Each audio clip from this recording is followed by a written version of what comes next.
កណ្ដាលព្រៃជ្រៅហេព្រៃកណ្ដាលព្រៃជ្រៅ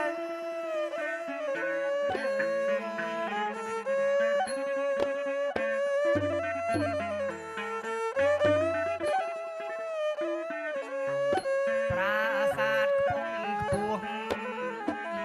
ប្រាសាទលោកអ្នកណាប្រាសាទខ្ពង់ខ្ពស់ប្រាសាទអស់លោកអ្នកណាកំពូលត្រីសោហត់ចុង